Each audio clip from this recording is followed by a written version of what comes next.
নমস্কার, আমি রণদীপ। আজ হাজির হয়েছি আরও একটি নতুন ভিডিও নিয়ে। ফিল্ম নোয়া শব্দবন্ধের সঙ্গে আমরা অনেকেই কম বেশি পরিচিত, কিন্তু কাকে বলে ফিল্ম নোয়া? কি এই ছবিগুলোর লক্ষণ? কোন ধরনের ছবিকে নোয়া বলা যাবে? সমাজের কোন পরিস্থিতি থেকেই বা উঠে এলো নোয়া? সেসব নিয়েই কথা হবে আজকের ভিডিওতে। আমি একটু বিশদে বলার চেষ্টা করব নোয়ার ইতিহাস এবং নোয়া ছবির বৈশিষ্ট্য। এই ভিডিওটি 3টি পর্বের প্রথম পর্ব। এর পরের পর্বে আমি আলোচনা করব নিও নোয়া ছবির বৈশিষ্ট্য, এবং যেহেতু এই 14ই অগস্ট 2024 কামিনে ছবিটি মুক্তি পাওয়ার 15 বছর পূর্ণ হলো, তাই কামিনে কিভাবে নিও নোয়া হিসেবে সার্থক তা নিয়ে কয়েকটা কথা বলবো তৃতীয় তথা শেষ পর্বে। তবে আজকের ভিডিওতে শুধুমাত্র আলোচনা হবে নোয়া ছবির ইতিহাস এবং নোয়া ছবির বৈশিষ্ট্য নিয়ে। পুরো ভিডিওটি দেখবেন। ভালো লাগলে লাইক এবং শেয়ার করার অনুরোধ জানালাম। চ্যানেলের বাকি ভিডিওগুলো দেখে চ্যানেলটি সাবস্ক্রাইব করার অনুরোধ জানালাম। তাহলে চলুন দেরি না করে শুরু করা যাক আজকের ভিডিও।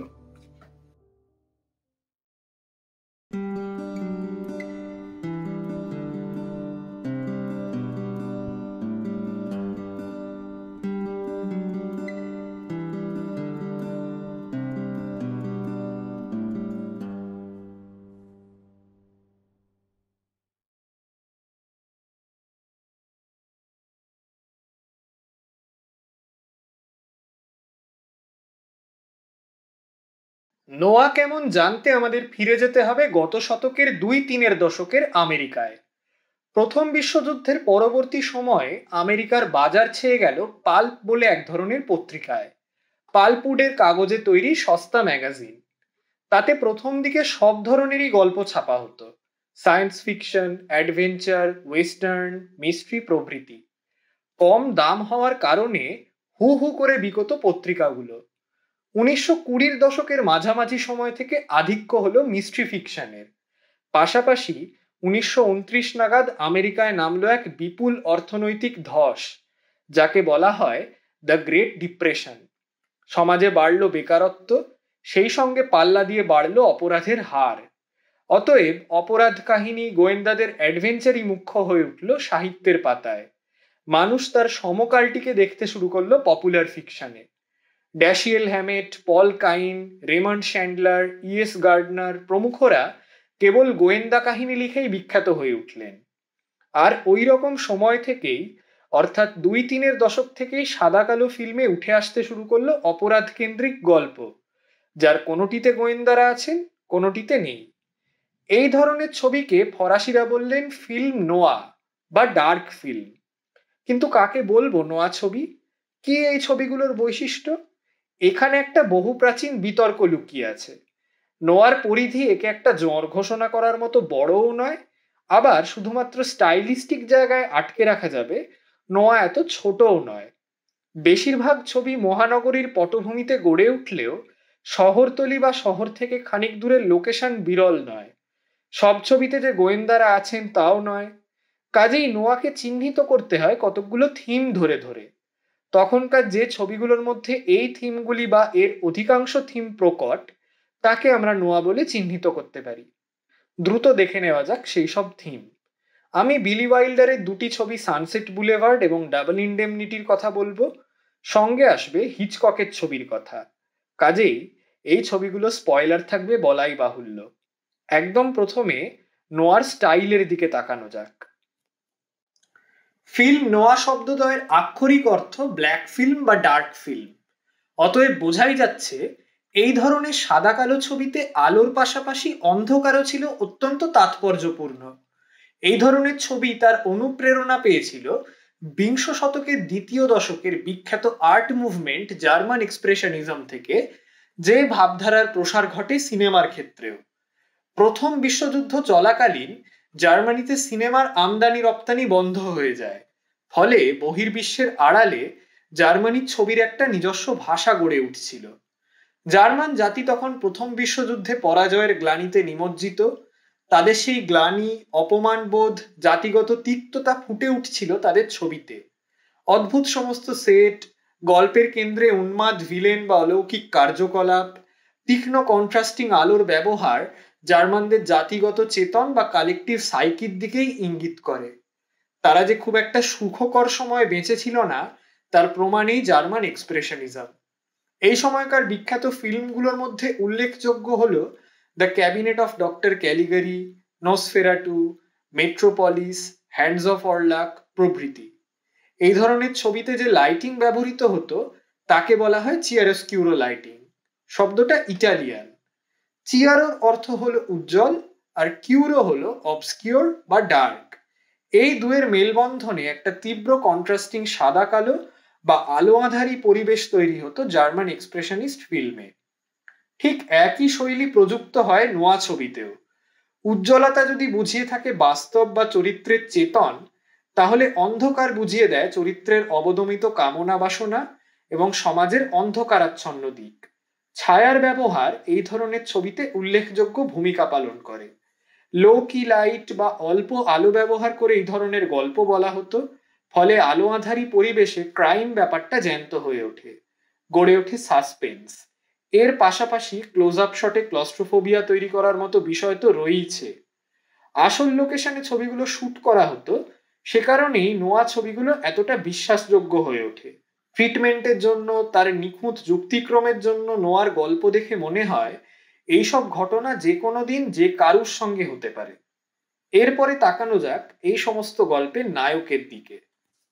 ওটো পেনজলার লিখেছিলেন, পাল্পের গোয়েন্দারা shoot first ask questions letter গোত্রের গোয়েন্দা। নোয়ার গোয়েন্দারা যে শখের বশে গোয়েন্দা হয়েছেন তা নয়। ভাগ্যের ফেরে না হলে বিপুল টাকার লোভে তারা গোয়েন্দা বৃত্তিতে নামেন।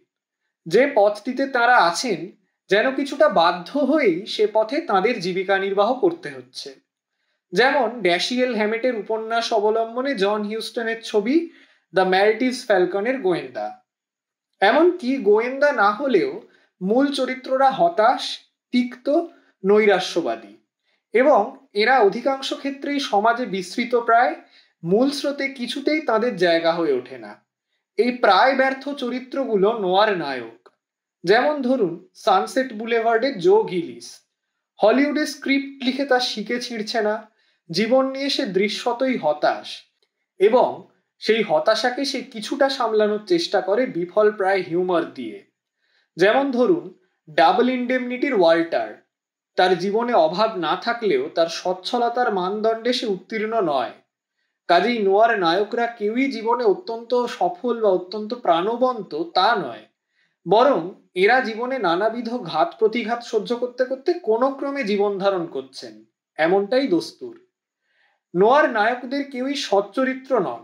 তাদের প্রত্যেক মুহূর্তে এক একটি মরাল ডাইলেমার সম্মুখীন হতে হয় এবং অধিকাংশ ক্ষেত্রে তারা নৈতিক অধঃপতনের পথটিই বেছে নেন। গোয়েন্দারা নানা রকম আনইথিক্যাল কাজ করেন। যারা গোয়েন্দা নন তারাও বিভিন্ন কোয়েশ্চেনেবল সিদ্ধান্ত নেন। নোয়ার অত্যন্ত জরুরি বৈশিষ্ট্য হলো এই ফ্লড বা বিভিন্ন দোষে দুষ্ট প্রোটাগনিস্ট। নোয়ার মূল পুরুষ চরিত্রদের আরেকটা বৈশিষ্ট্য হলো তারা প্রত্যেকেই অসম্ভব ম্যাসকিউলিন। তদানীন্তন আমেরিকায় পুরুষালী বলতে যা যা বোঝানো হতো সবই তাদের স্বভাব চরিত্রে প্রকট ছিল। ভারী কণ্ঠস্বর, উগ্র বা রূঢ় আচরণ, দীর্ঘ চেহারা থেকে শুরু করে ক্লিন শেভড মুখ, লম্বা ওভারকোট, হ্যাট, মুখে পাইপ, আমেরিকার সমাজমান্য পৌরুষের শর্তের সবকটি বৈশিষ্ট্যই ভরপুর ছিল তাদের আচার আচরণে। এরা প্রায়শই হাত পা চালানোয় বা অ্যাকশনে বেশি বিশ্বাস করতেন। কিন্তু সময় সময় এদের পৌরুষ ফিকে হয়ে গেছে। কিভাবে, সে প্রসঙ্গে আসবো দ্রুত। আপাতত নোয়ার নায়কদের নিয়ে আরেকটু থাকা যাক। নোয়া গল্পে ভাগ্যের ফের বা টুইস্ট অফ ফেট একটা গুরুত্বপূর্ণ প্লট ডিভাইস। এখানে নায়করা নিজের মর্জি মতো গল্প এগোতে পারেন না। পরিস্থিতির ফেরে তারা বিভিন্ন জটিলতায় জড়িয়ে যান এবং গল্পের অগ্রগমনের পেছনে গুরুত্বপূর্ণ ভূমিকা থাকে চান্স অকারেন্সের। যেমন সানসেট বুলেভার্ডে গাড়ি লুকোতে গিয়ে আচমকাই নর্মা ডেসমন্ডের বাড়িটা খুঁজে পায় জো এবং সেই বাড়ি থেকেই শুরু হবে তার যাবতীয় ঝুট ঝামেলা। যেমন ডাবল ইন্ডেমনিটিতে ওয়াল্টার মিস্টার ডিয়েট্রিকসনের বাড়িতে গিয়ে আবিষ্কার করে মিস্টার ডিয়েট্রিকসন নেই, বদলে তার আলাপ হয় মিসেস ফিলিস ডিয়েট্রিকসনের সঙ্গে। সেখান থেকেই তার বিপর্যয় শুরু। এখানে প্রশ্ন ওঠে, এই ভাগ্য বিপর্যয় থেকে বেরিয়ে আসার কি কোনো পথ নেই? এর দ্বিবিধ উত্তর হতে পারে। প্রথমত, নোয়ার এরকম একটা দর্শন আছে, যা ঘটবার তা ঘটবেই, অন্তত নায়ক খলনায়কদের জন্য তো বটেই। তাদের হাতে কিছুই নেই, তাদের একজন অদৃশ্য ভাগ্য নিয়ন্তা রয়েছে, তার হাতের পুতুলের মতোই এগোবে তাদের জীবন। আর দ্বিতীয় কারণটা আরো সুনির্দিষ্ট, নোয়ার মহিলা চরিত্রদের উপস্থিতি। এই যে পুরুষ চরিত্ররা ভাগ্যের বিপর্যয় থেকে বেরিয়ে আসতে পারছে না বা প্রতিকূল পরিস্থিতি থেকে ব্যাক আউট করতে পারছে না, তার নেপথ্যে থাকে কয়েকজন অত্যন্ত শক্তিশালী মহিলা চরিত্র, নোয়ায় যাদের অভিহিত করা হয় ফাম ফাতাল বলে। ফাম ফাতালের আক্ষরিক অর্থ ডেঞ্জারাস ফিমেল বা বিপজ্জনক মহিলা। নোয়ার কেন্দ্রীয় মহিলা চরিত্রদের এমনভাবে লেখা হতো যাতে তারাই হয়ে উঠতেন গল্প এবং পুরুষ চরিত্রদের চালিকা শক্তি। তাদের অমোঘ টান, রহস্যময় উপস্থিতি উপেক্ষা করে কিছুতেই পুরুষরা বেরিয়ে আসতে পারতেন না।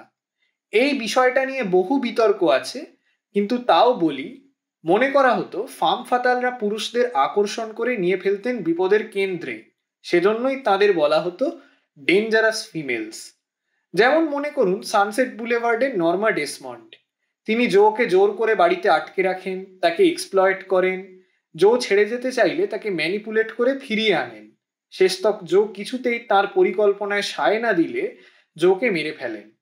অর্থাৎ এখানে জোর সমস্ত বিপত্তির মূলে রয়েছে নর্মা ডেসমন্ডের মস্তিষ্ক। আবার ধরুন ডাবল ইন্ডেমনিটির ফিলিস। যতবার ওয়াল্টার খুনের পরিকল্পনা থেকে বেরিয়ে আসতে চায়, ফিলিস যেন তেন প্রকারেণ তাকে ফিরিয়ে আনে খুনের ভাবনায়। শেষতক ওয়াল্টারকেও ফিলিসই আক্রমণ করে।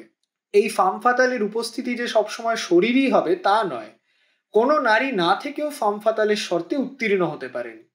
রহস্যময়তা, আকর্ষণ করে বিপদে ফেলা, কিছুতেই মোহপাশ কাটাতে না পারা, এগুলোই ফাম ফাতালের লক্ষণ। যেমন ধরুন রেবেকা। ম্যাক্সিম ডে উইন্টারের প্রথম পক্ষের স্ত্রী মৃত্যুর পরেও তার বাড়িতে এতটাই প্রভাব বিস্তারকারী, দ্বিতীয় পক্ষের স্ত্রীর নামটুকু পর্যন্ত উচ্চারিত হয় না। সেই প্রথম পক্ষের স্ত্রী, নাম ভূমিকায় রেবেকা, শারীরিকভাবে না থেকেও এই ছবির ফাম ফাতাল। এখন এই ট্রোপ, অর্থাৎ নারীরা পুরুষদের বারংবার বিপন্ন করেছে, তার একটা বিবলিক্যাল রেফারেন্স আছে। অনেকে বলেন বাইবেলের অ্যাডাম ও ইভের গল্প থেকেই এই ট্রোপের উৎপত্তি, যেখানে ইভ নিজে নিষিদ্ধতার গণ্ডি পেরিয়ে অ্যাডামকেও বিপদে ফেলেছিল। সেই ঘটনাটিকে অবলম্বন করে গড়ে উঠেছে নোয়ার এই বৈশিষ্ট্য। একটু আগে বলছিলাম নোয়ার কেন্দ্রীয় পুরুষ চরিত্রের পৌরুষ মাঝে মাঝে বিপন্ন হয়ে পড়ে। সেই বিপন্নতা আসে এই সব মুহূর্তে। একমাত্র ফাম ফাতালের সামনেই পুরুষরা অসহায়, তাদের ম্যাসকিউলিনিটি এখানে গৌণ হয়ে পড়ে। ফাম ফাতালরা তাদের ম্যানিপুলেট করেন, টাকার লোভ দেখান, ভয় দেখান, যৌনতার প্রস্তাব দেন। পুরুষরা প্রায়শই সেই ডাক উপেক্ষা না করতে পেরে আরো জড়িয়ে যান প্রতিকূল পরিবেশে। যেমন নর্মা ডেসমন্ডের পার্সোনালিটির সামনে ফিকে হয়ে যায় জোর সুতীব্র উপস্থিতিও। নোয়া গল্পের মূল আখ্যান কিন্তু সরল রৈখিক নয়, সেখানে স্মৃতি বা স্বগতোক্তি জাতীয় কথা একটা বড় ভূমিকা পালন করে। আমরা দেখব সানসেট বুলেভার্ডের গোড়ায় জয়ী দর্শকদের সঙ্গে কথা বলছে, অর্থাৎ যার দৃষ্টিভঙ্গি থেকে আমরা গোটা ছবিটা দেখছি সে আদপে জোর ভূত। বা ডাবল ইন্ডেমনিটি শুরু হয় ওয়াল্টারের খুনের স্বীকারোক্তি দিয়ে, যেন সে তার সহকর্মীকে গোটাটা জানানোর মাধ্যমে নিজেই নিজের সঙ্গে কথা বলছে। এই স্মৃতিচারণ বা স্বগতোক্তি বা স্মৃতির স্মরণীবে মূল গল্পে ঢোকা নোয়ার একটা গুরুত্বপূর্ণ বৈশিষ্ট্য। এই পথ ধরে মূল চরিত্র তার ভুল ত্রুটিগুলো বুঝতে পারে, আত্ম অনুধাবনের পথে এগোয়। কিন্তু যখন সে তার ভুলগুলো বুঝতে পেরেছে, তখন আর সংশোধনের উপায় নেই। অনেক চরিত্র আবার অতীতের নিগড়ে আটকা পড়ে যায়, সেখান থেকেই শুরু হয় যাবতীয় সমস্যা। বর্তমানের ক্রাইসিসের বীজ লুকিয়ে থাকে অতীতের মধ্যে। যেমন আবারও সানসেট বুলেভার্ডের নর্মা ডেসমন্ডের কথা মনে করা যাক। হলিউড যে সাইলেন্ট ছবির যুগ থেকে বেরিয়ে এসেছে তা নর্মা ডেসমন্ড মেনে নিতে পারছেন না। পরিবর্তনশীল শুটিং ব্যবস্থা, অস্তমান স্টারডমের সঙ্গে তিনি কিছুতেই সড়গড় হতে পারছেন না। চাইছেন সমস্ত স্পটলাইট, সমস্ত আলোচনা তাকে ঘিরেই আবর্তিত হোক। এবং সেই ক্রাইসিস থেকেই জন্ম নিচ্ছে এক ধরনের মানসিক রোগ, শেষতক যার শিকার হবে জো। অতএব স্মৃতি বা অতীত নোয়া ছবিতে এক ধরনের গোলক ধাঁধার মতো পরিসর হয়ে থাকে, যেখান থেকে নিষ্কৃতি নেই, পরিত্রাণের প্রচেষ্টাও নেই অনেক চরিত্রের তরফে, বরং চারপাশটা যে বদলে গেছে সেই সহজ সত্যিটুকু নিয়ে অনেকে ডিনায়ালে আছেন। ফলত অনেকটা গোলক ধাঁধার মতোই লোকেশনও বাছা হয়। বাড়ির সিঁড়ি স্পাইরাল, অ্যাসিমেট্রিক মিজনসিন প্রভৃতি এই মেজ ব্যাপারটিকেই আরো চাগিয়ে তোলে। অতএব এখানে অতীতের সঙ্গে বর্তমানের একটা ক্রমাগত যুদ্ধ চলে। অতীতের জট ছাড়াতে দ্বারস্থ হতে হয় ফ্ল্যাশব্যাকের মতো মাধ্যমের কাছে। এবার এই যে নোয়া ছবিতে একটা প্রলোভনে পা দিয়ে পরে আফসোস করা, তাকে অনেক তাত্ত্বিক তুলনা করেছেন আমেরিকান ড্রিমসের পতনের সঙ্গে। প্রত্যেক আমেরিকান মেহনত করলে জীবনে অনেক কিছু মেটেরিয়াল অর্জন করতে পারে, সুখ স্বাচ্ছন্দ্যের জীবন কাটাতে পারে। আমেরিকান ড্রিমের মোদ্দা কথা ছিল এই। নোয়া ছবিতে সেই আদর্শের প্রতিফলন ঘটে বটে, তবে তা কতখানি ভ্রান্ত সেটা প্রমাণেই যেন নোয়া বেশি আগ্রহী। এখানে একটা উন্নততর জীবনের খোঁজে মানুষ বিভিন্ন অনৈতিক সিদ্ধান্ত নেয়, কখনো অপরাধের অংশীদার হয়ে পড়ে, কিন্তু প্রকৃত প্রস্তাবে যখন সেই উন্নততর জীবনটা পাওয়ার উপায় নেই, তখন তারা বুঝতে পারে তাদের স্বপ্ন ছিল অলীক, বায়বীয়, ভ্রান্ত। নোয়া ছবিতে এই যে একটা মানুষের সমস্ত স্বপ্নের জগৎ ভেঙে পড়ে, সমস্ত সুনির্মিত পরিকল্পনা ব্যর্থ হয়, তা হয়ে ওঠে আমেরিকান ড্রিমের ব্যর্থতার অ্যালিগরি। বোঝা যায় উন্নত জীবনের যে স্বপ্ন আমেরিকানরা দেখেছিলেন তা আদপে ভ্রান্ত, বায়বীয় বই আর কিছু নয়।